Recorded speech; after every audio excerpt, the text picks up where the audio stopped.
Hi everyone! Welcome to our Blueprint webinar on the future of marketing, people-based planning and measurement. My name is Rowena, and I'm a member of the agency measurement team here at Facebook. I'm here to talk to you about how Facebook's identity platform works for people-based attribution and reach verification. Today we'll cover 4 topics. First, we'll look at where we are today, audience-based planning in a fragmented ecosystem. Second, where we're going, which is people-based measurement.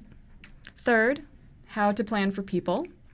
And finally, starting down the path to change. Okay, let's start. I'm sure you all do some form of audience-based planning, so this will be familiar territory for you. Today, we all have the same goal when it comes to advertising, to present the right ad in the right place at the right time to the right person. But what audience-based planning means changes depending on the technology we use.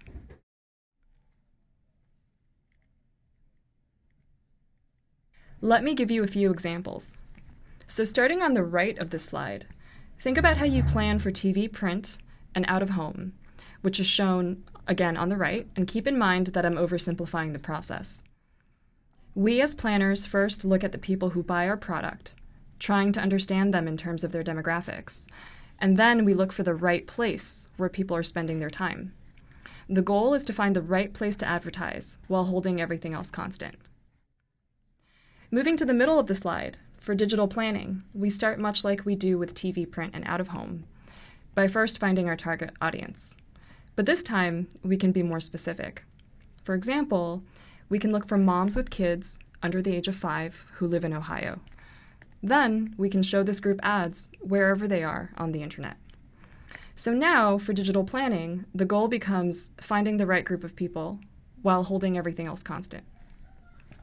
Finally, with person-based planning, we can find the person. So instead of females ages 30 to 45, or a mom with kids under the age of 5 who live in Ohio, we can look for an individual like Amy. And then we show Amy an ad, and are able to find Amy again to show her a second ad. We can repeat this process for each individual that we're trying to reach. So with person-based planning, we don't hold anything constant. In the future, every one of these variables changes with every exposure, and we can scale that process billions of times over. We think of people-based planning as our ideal state. And while this is easy to talk about, people-based measurement and planning is challenging. Let's talk a little bit more about why. When we're thinking about the media landscape in general, reach is fragmenting, and so is our ecosystem. In the 1970s, the average home had 8 TV channels. The top 10 programs reached over 1/3 of all people who watch TV. As a planner, that meant you could be confident that you were going to reach your audience by buying a handful of spots. And this worked in the 70s, the 80s, and the 90s. But somewhere along the way, the landscape started to change. Now, the average home has over 194 channels. Buying the top 10 programs only reaches 17% of the TV audience. Today, people own multiple devices, switch between devices throughout the day, and use them simultaneously while performing other tasks. All of this complex movement across devices and channels is a challenge for marketers.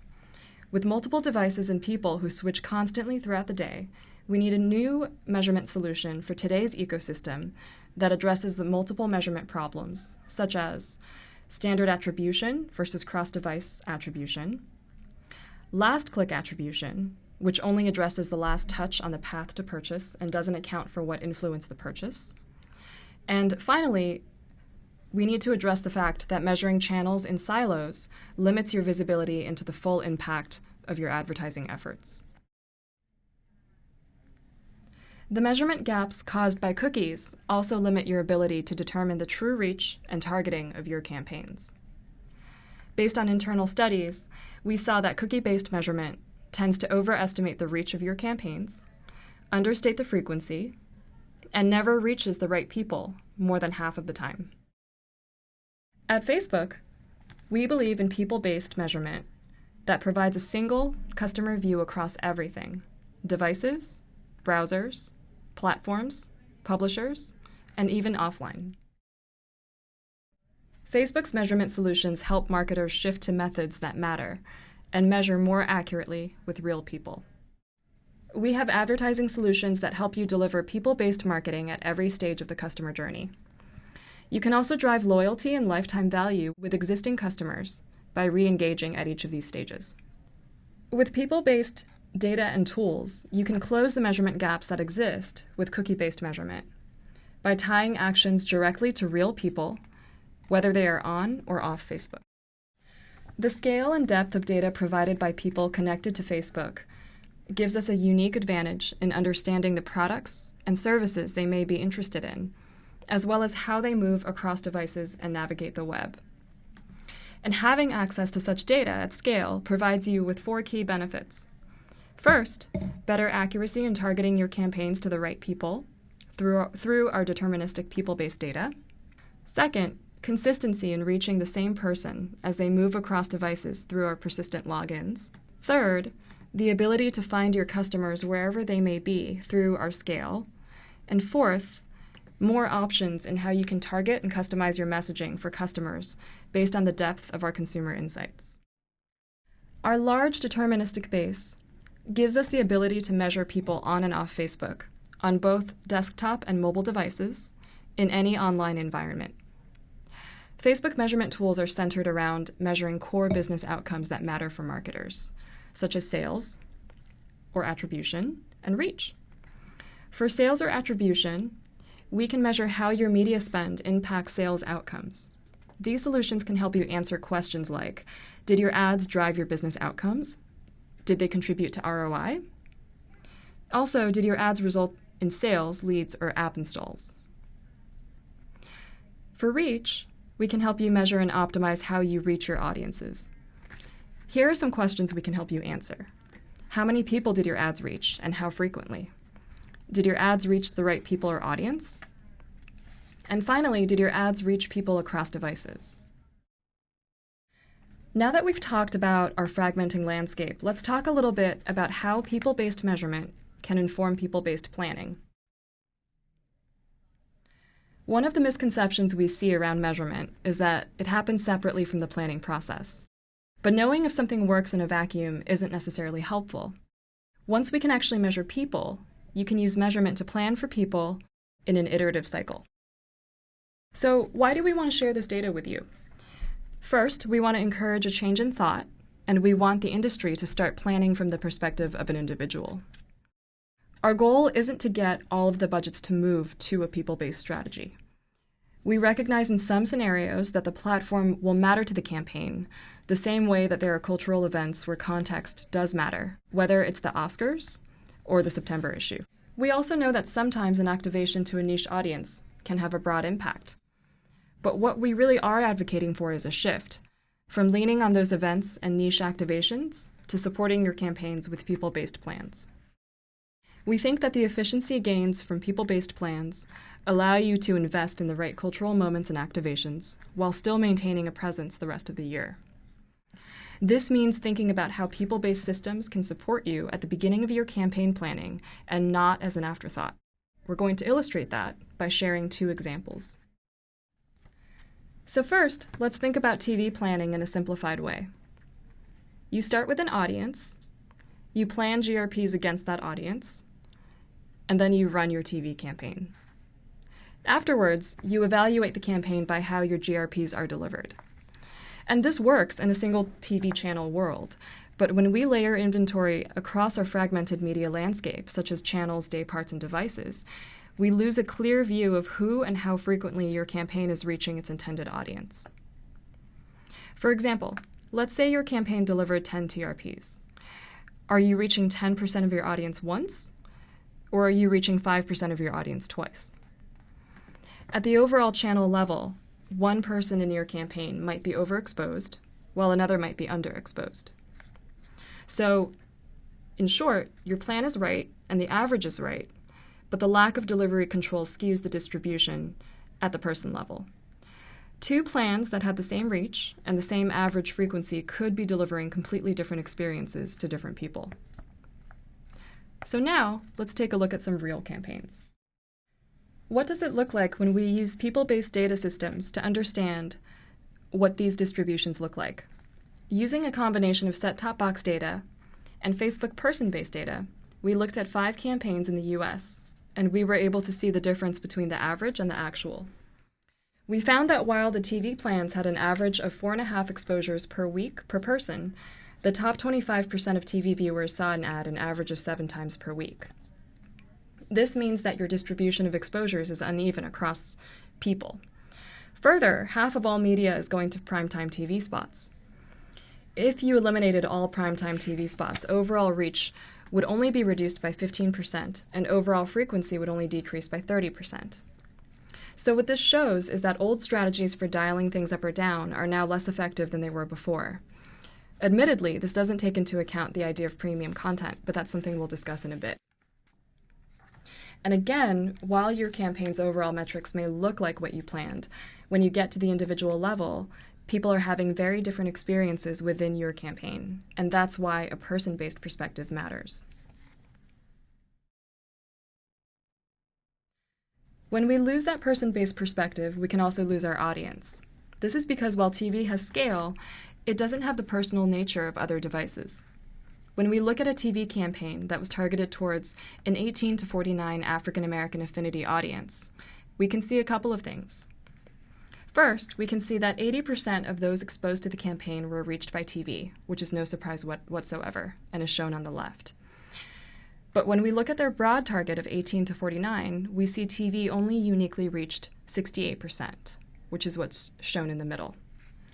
And further, when we look at their actual target of 18 to 49-year-olds with an African American affinity, only 31% is reached.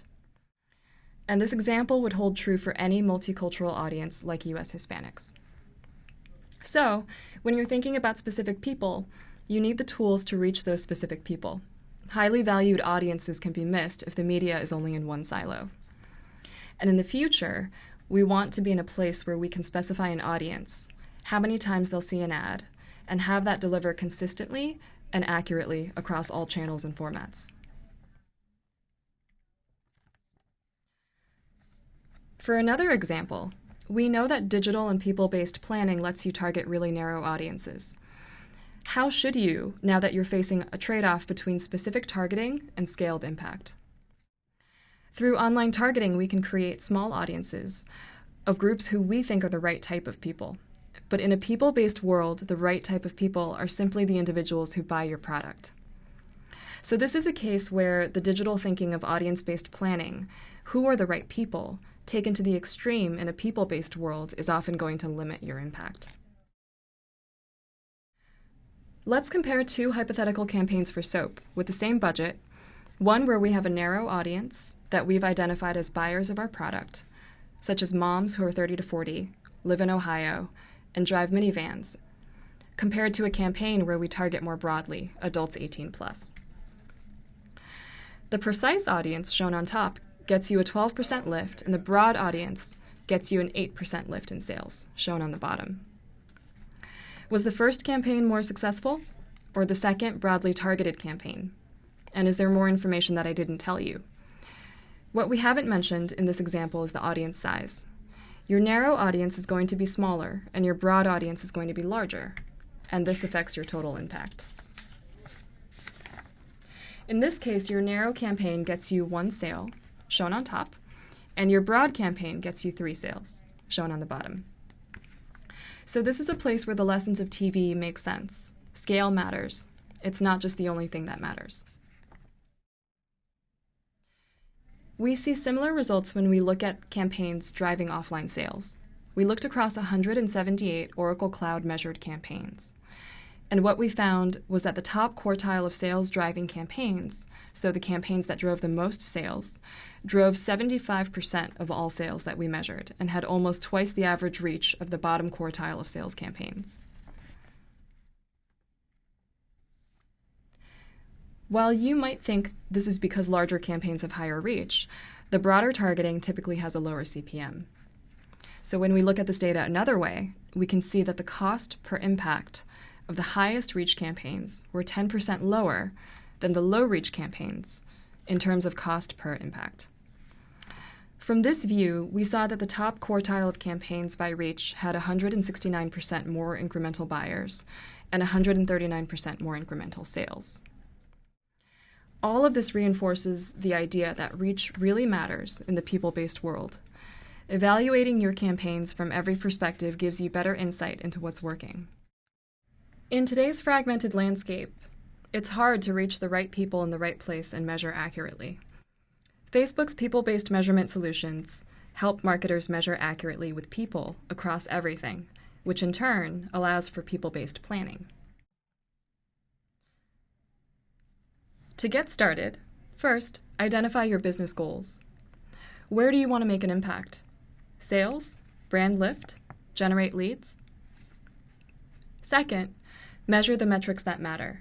Start to evaluate the metrics that align to your business goals and reflect value-based outcomes such as breakthrough reporting, brand lift, and return on ad spend. Third, compare across everything. Shift from one-off studies to always-on, cross-channel analytics that compare across your entire media spend. And finally, test, learn, and iterate. Use your measurement results to inform your campaign planning strategies. It's a continuous learning process. In closing, we've covered a lot, but if there's a single takeaway I want to emphasize, it's that data is a tool, not a strategy, and we at Facebook are committed to providing you with the right tools to make your campaign a success. Thank you so much for your time.